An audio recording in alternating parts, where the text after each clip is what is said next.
Aproveitando esses tempos de pandemia, eu aproveitei o tempo para fazer algumas pesquisas na minha biblioteca e deparei-me com uma obra muito importante intitulada Grandes Poetas Românticos do Brasil.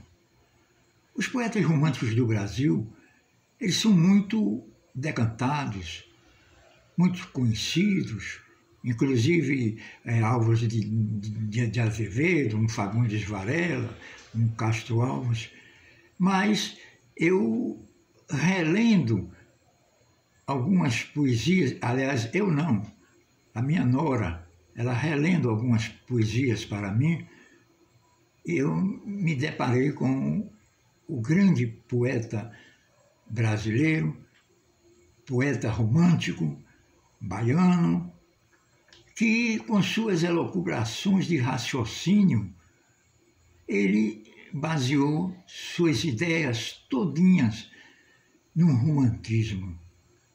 Vocês sabem perfeitamente o que vem a ser romantismo. É a predominância da imaginação e da sensibilidade sobre a razão. Mas, às vezes, a razão supera o próprio romantismo, como naquela frase de Pascal, quando ele dizia que o coração tem razões que a própria razão desconhece.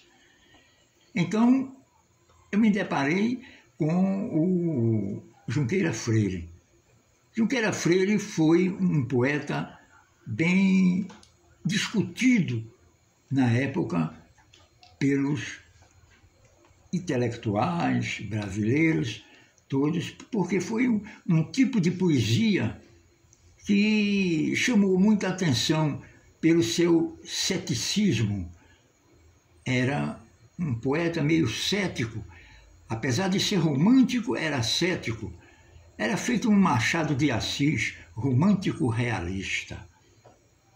Então, a poesia dele não agradava a um grupo e também agradava a outros grupos, não é certo? Que eram pessoas que se dedicavam à literatura na época, não é certo? Uma literatura bem romântica, porque ela era baseada, os anos de 1800 e pouco, era baseada no romantismo.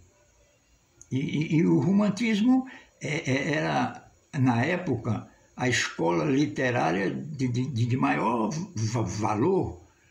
E o Junqueira Freire, ele teve suas desavenças familiares e que ele foi muito pressionado pela sua família, a ponto mesmo de correr, e se internou e tornou-se frade numa cidade interiorana da Bahia. Ele era baiano, não é?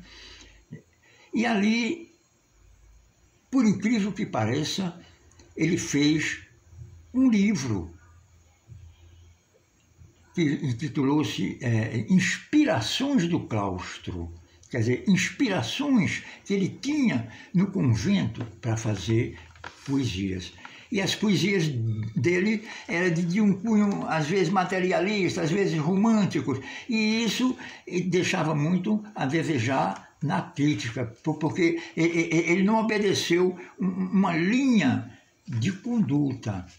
Ele oscilava, mas sem alterar a sua presteza, o seu grau de intelectualidade e a sua potencialidade poética, de seja qual for a escola literária. Junqueira Freire, depois saiu do convento. E por mais engraçado é que ele só demorou 3 anos e saiu. Quando ele saiu, aí foi que houve uma reviravolta nos seus apreciadores e nos seus amigos. E isso, ele tornou-se assim, na literatura nacional, um escritor, um poeta romântico, realista, repito eu, mas cheio de atrapalhadas, vamos usar esse termo, né? Dentro do seu espírito literário. Nota-se perfeitamente que a trajetória da vida dele foi uma trajetória difícil.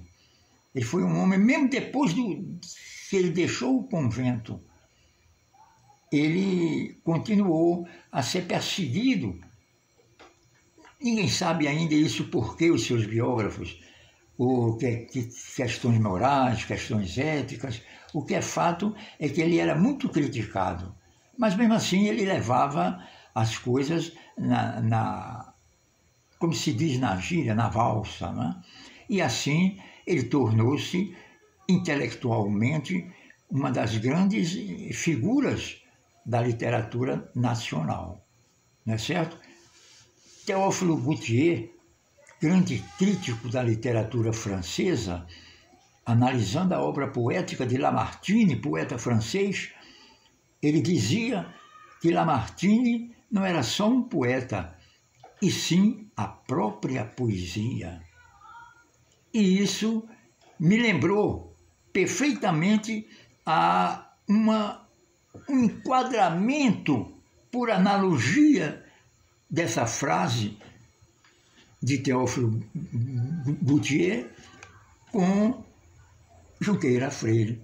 Então, eu diria que Junqueira Freire, ele não foi só unicamente um literata, um poeta, um homem que deixou várias tendências na sua crítica, mas ele sempre foi e será uma pedra firme de criatura literária no conceito internacional das nações, porque Junqueira Freire ele foi conhecido no exterior, principalmente na Europa, a Europa do século XVIII, aliás, do século XIX, e isso enaltece a literatura nacional. As suas poesias são ainda hoje lidas, não tem, assim vamos dizer, os leitores que tem um Castro Alves, mas é muito procurado porque é uma literatura bem erudita. E eu terminaria essa minha pequena exclamação. Ao contrário, eu fui lembrado para falar agora por uma questão assim simples, de ir em casa, conversarmos sempre sobre literatura, e eu estou evidenciando, lembrando que um Junqueira Freire também tem expressão na literatura nacional, entendeu? Ele é um poeta que deixa as pessoas dúbias, porque ele, nas suas elucubrações de raciocínio, ele encaixou um tipo de inspirações, que é as inspirações do claustro, as inspirações que ele tinha no convento. Ele deixou nas suas inspirações um cunho de verdade poética, mas para outros essa verdade não era verdade, né? É como as coisas, às vezes, são, pensando bem, elas são analisadas erroneamente, não é certo? E Junqueira Freire foi um desses literatas brasileiros que a crítica literária julga muito a personalidade dele e a sua obra poética. É isso que eu tenho a dizer a vocês nessa síntese sobre o grande poeta baiano, conterrâneo do Castro Alves, que era baiano também, da Fazenda Cabaceiras, né? E ambos representam bem, no cenário da literatura brasileira, uma expressão que honra esse Nordeste, não só de sua época, mas o Nordeste da atualidade. Muito obrigado. Eu quero dizer também aqui agora que, aproveitando o momento em que nós estamos nos lembrando aqui de um Junqueira Freire, a minha nora, ela irá ler aqui uma das poesias de Junqueira Freire para vocês notarem, perceberem e sentirem, porque é preciso sentir para poder compreender a obra do grande baiano e religioso Junqueira Freire. Muito obrigado. Agora você entra, né? Soneto. Jovens filhos da pátria, em vossos peitos, depõe a pátria seu porvir de glória, resolve sonhos de imortal memória, adejando inquieta em vossos leitos, de vós espera sublimados feitos, para ornar de palmas a futura história. Espera em vós como esperava em Dória, Dória tão jovem como vós nos pleitos. Atletas do porvir, marchais seguros, da liberdade a festa sacrossanta, a levantar-lhe mais altivos muros, marchais que aos livres nem o céu suplanta, e o índio do Brasil, sem elmos duros, no olhar somente os despostos espanta.